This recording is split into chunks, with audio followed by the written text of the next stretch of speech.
आचार्य भगवंत कहते हैं पाप करने के 100 रास्ते हैं, पुण्य करने के 2 रास्ते हैं, सिर्फ 2। सूत्र लिखा अगार्य नगारश्च, या तो आगारी बनो या अनगारी बनो। धर्म करने का 2 रास्ता। और आगारी मतलब घर के सहित रहने वाला व्यक्ति भी है तो वो कैसा है कि झूठ का अवसर मिलेगा, लोभ का अवसर मिलेगा, सिर्फ धन संबंधी नहीं, स्त्री संबंधी मिलेगा, किसी और वस्तु संबंधी मिलेगा, किसी और चीज़ों का भी अचानक आपको आपके कर्मोदय से लाभ के अवसर मिलेंगे, लेकिन हम परहेज करेंगे, हमें नहीं चाहिए। सुदर्शन सेठ को देखो, रानी ने घर के अंदर कमरे के अंदर बुला करके बोलती है मेरे साथ भोग करो, मेरे साथ भोग करो, तुम जो मांगोगे वो दूंगी। लाभ का अवसर मिलने के बाद भी सुदर्शन सेठ किसी महिला के एकांत कमरे से यह कह करके वापस लौट आए, हम तो हिजड़ा है, हिजड़ा आदमी क्या संभोग करेगा, हिजड़ा आदमी क्या भोग की कथा कहेगा।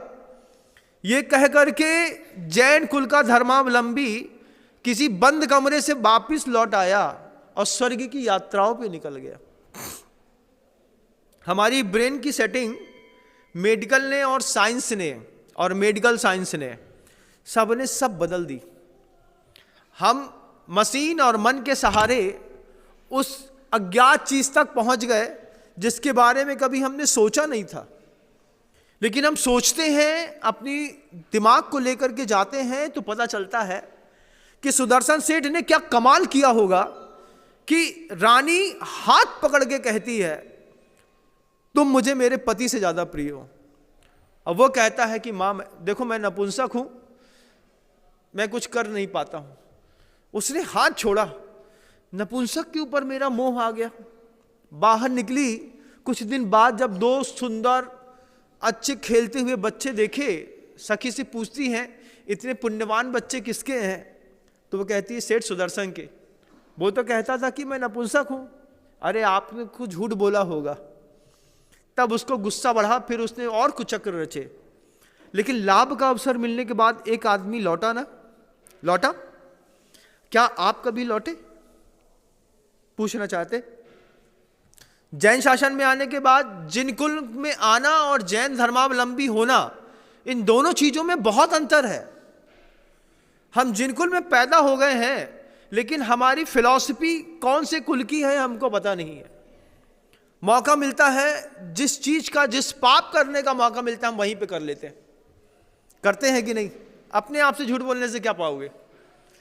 हमसे झूठ बोलना फिर भी ठीक है, हाँ महाराज हम ऐसा नहीं करते। लेकिन प्रथमा नियोग के कथानक कहते हैं एक बार पलट करके उस यथार्थ तक दृष्टि लेकर के मन को ऊंचा करो। जिस दिन मन ऊंचा हो जाएगा उस दिन भाग्य भी ऊंचा हो जाएगा। बहुत सारे ऐसे लोग हैं संसार में जिनकी ब्रह्मचर्य की प्रसिद्धि है, किसी व्यक्ति का तप प्रशंसनीय है, किसी व्यक्ति की भावना प्रशंसनीय है, किसी व्यक्ति का वात्सल्य प्रशंसनीय है, किसी का प्रेम प्रशंसनीय है। हर जीवन में कुछ ना कुछ प्रशंसा के योग्य है। तुम अपने जीवन में खोज करो एक बार, तुम्हारे जीवन में प्रशंसनीय क्या है? क्या तुम्हारा दान प्रशंसनीय है? दान प्रशंसनीय है? कोई दान प्रशंसनीय नहीं है तुम्हारा। दान देखना है तो उन पूर्वजों का दान देखो, उन्होंने दान को भी साधना समझ करके किया। गृहस्थी में रह करके धन कमाया बेहिसाब और दान को साधना समझा। और साधना ऐसा नहीं कि एक दिन करी, प्रतिदिन करी। और साधना कितनी मंगलकारी निकली गृहस्थ के दान की साधना। कुछ तो प्रशंसा के योग्य हो हमारे जीवन में, तब तो जाकर के हमारे घर के अंदर बाजे बजें, लोग हमारे यहाँ बैठने आए, हमारी अनुमोदना करने आए, मनुहार करने आए, मुस्कुराने आए, प्रेम भाव का प्रदर्शन करने के लिए आए।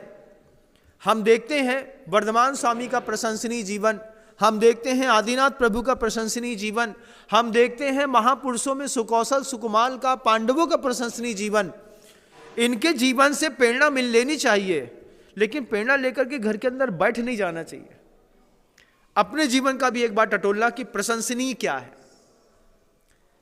साधु आया है आपके जीवन का प्रशंसनीय देखने के लिए। एक छोटी सी आवाज करता हूं और जब लोग खड़े होते हैं किसी बात के लिए तो लगता है कि हाँ, शब्द प्रशंसनीय है, इसका भी अनुमोदना इसकी करने योग्य है।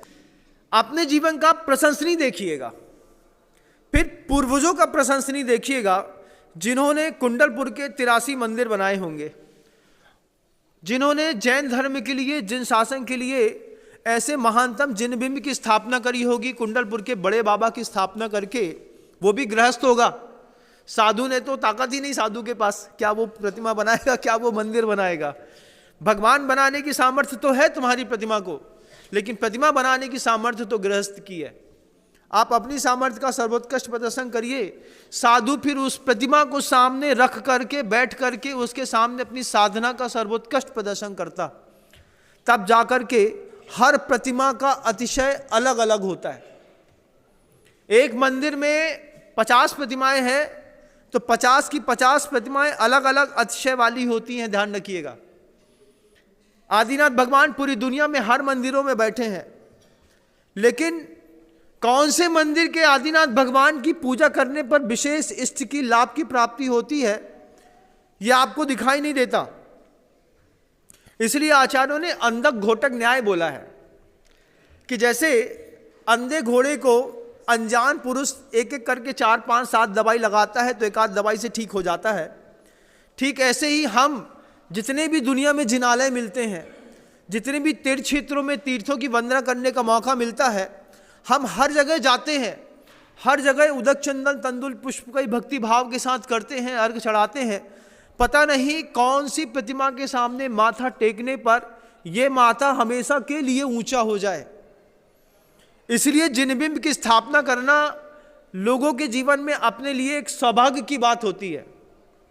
साधक अपनी साधना का कमाल दिखाते हैं।